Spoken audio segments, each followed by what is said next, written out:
नमस्कार विद्यार्थियों। आज अपन 9th क्लास का एक नया टॉपिक पृष्ठीय क्षेत्रफल एवं आयतन का अध्ययन करेंगे। इस वर्ष जो 2021 के पेपर में जो संशोधन किया गया है आपके, उसके अंतर्गत दो ही आकृति का पृष्ठीय क्षेत्रफल और आयतन ज्ञात करना है आपको, घन और घनाभ का। तो आपके कोर्स में है ये घन घनाभ का पृष्ठीय क्षेत्रफल एवं आयतन। सबसे पहले अपन इसमें पृष्ठीय क्षेत्रफल की परिभाषा देख लेते हैं कि पृष्ठीय क्षेत्रफल क्या होता है। तो देखिए विद्यार्थियों, किसी ठोस आकृति के सभी पृष्ठों द्वारा घेरा गया कुल क्षेत्रफल उस ठोस आकृति का पृष्ठीय क्षेत्रफल कहलाता है। यानी किसी ठोस आकृति के जितने पृष्ठ होते हैं उन सभी पृष्ठों द्वारा जो क्षेत्रफल घेरा जाता है उसी को हम पृष्ठीय क्षेत्रफल कहते हैं। आयतन किसी ठोस द्वारा अंतरिक्ष में घेरा गया स्थान या खोखली आकृति में भरा गया द्रव की मात्रा उसका आयतन कहलाता है। देखिए, यदि अपन किसी वस्तु को ठोस को स्वतंत्रतापूर्वक लटकाते हैं तो उसके द्वारा यानी आकृति के सभी पृष्ठों द्वारा जो स्थान घेरा जाता है अंतरिक्ष के अंदर यानी हवा के अंदर, तो उस स्थान को आयतन कहते हैं। या फिर यदि खोखला है ठोस, तो खोखले ठोस में जितना द्रव भरा जाएगा उस द्रव की मात्रा ही उसका आयतन कहलाते हैं। सबसे इम्पोर्टेंट, जब अपन इस प्रकार के प्रश्नों को हल करेंगे तो उसमें मानक इकाई क्या लिखेंगे। देखिए, मानक इकाई पृष्ठीय क्षेत्रफल की मानक इकाई होती है वर्ग इकाई। यानी यदि सेंटीमीटर में माप दिए गए आकृति के, तो हमें पृष्ठीय क्षेत्रफल निकालते समय उसमें वर्ग सेंटीमीटर लिखेंगे और आयतन निकालते समय घन इकाई लिखेंगे यानी घन सेंटीमीटर। इस प्रकार से अपन वर्ग सेंटीमीटर हैं वो पृष्ठीय क्षेत्रफल की मानक इकाई हो जाएगी और आयतन की हो जाएगी घन इकाई यानी घन सेंटीमीटर। यदि मीटर में है तो घन मीटर हो जाएंगे। ये आपको ध्यान रखना है। अब अपन टॉपिक पर आता है घनाभ। सबसे पहले घनाभ को समझ लेते हैं। घनाभ क्या होता है। देखिए, इस प्रकार की आकृति,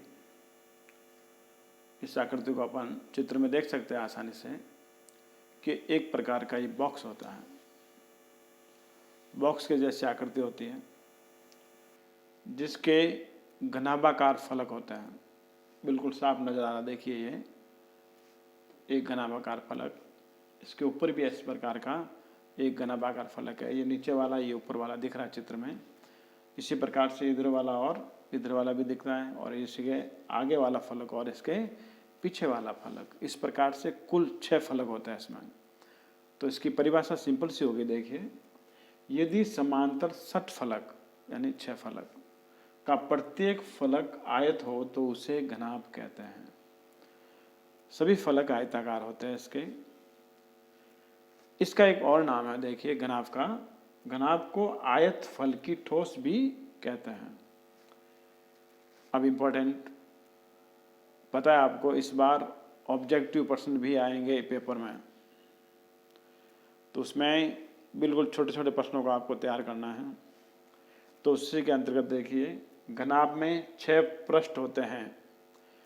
6 पृष्ठ यानी 6 फलक होते हैं। फलक कैसे होते हैं? आयताकार। 8 शीर्ष होते हैं। देखो, शीर्ष किसे कहते हैं? घनाभ का शीर्ष किसे कहते हैं? घनाभ की 3 भुजाएं जहाँ प्रतिच्छेद करती हैं उस प्रतिच्छेद बिंदु को ही शीर्ष कहते हैं। जैसे यहाँ देखिए चित्र के अंदर 1, 2 और ये 3, ये एक शीर्ष है। इसी प्रकार से एक शीर्ष ये भी है, एक शीर्ष ये है, एक शीर्ष ये देखो। इसी प्रकार ये शीर्ष है, ये शीर्ष है और ये भी शीर्ष हैं। तो इस प्रकार से 8 शीर्ष हो गए। याद रखना, ये घनाभ के 8 शीर्ष होते हैं। नेक्स्ट 12 कोर यानी 12 भुजाएं होती हैं घनाभ की। तो 6, 8, 12 इस प्रकार याद रखना है आपको। 6 फलक, 8 शीर्ष, 12 कोर या किनारे या भुजाएं होती हैं। ये भुजा, जैसे ये एक भुजा, इसी प्रकार से ये दूसरी भुजा, ये तीसरी भुजा, चौथी, 5वीं, 6ठी, 7वीं, 8वीं, 9वीं, 10वीं और 11वीं और इसके पीछे 12वीं हो जाएगी। इस प्रकार से इसमें 12 भुजाएं होती है। आप इसको बिल्कुल एक बुक के जैसे समझ सकते हैं। बुक में किस प्रकार से होता है देखिए, देखिए अपन घनाभ को समझते हैं। ये आपकी 9th क्लास की बुक है गणित की। तो एक ये घनाभाकार आकृति दिखाई दे रही है, तो समझिए इसमें सबसे पहले फलक समझते हैं अपन इस घनाभ के। ये एक फलक दिख रहा है आपको, इसके नीचे दूसरा फलक है ये। इसी प्रकार ये तीसरा है और इधर ये चौथा, फिर ये पांचवा फलक ये वाला और छठा फलक इधर वाला ये। तो इस प्रकार से 6 फलक हो गए और 6 आयताकार। देखिए आयत दिख रहा है आपको, इधर से भी आयत है और ये भी आयत है देखो। तो इस प्रकार से 6 फलक आयताकार होते हैं। अब देखिए शीर्ष देखते हैं अपन इसमें कि शीर्ष कौन से होते हैं घनाभ के अंदर। तो ये एक भुजा, ये 2 और ये तीसरी, ये मिल रही है यहाँ पे। तो ये एक शीर्ष, 2 शीर्ष, 3, 4, 5, 6, 7 और 8। इस प्रकार ये 8 शीर्ष हो गए। अब अपन भुजाएं समझते, देखो घनाभ की भुजाएं देखना, कोर या भुजाएं।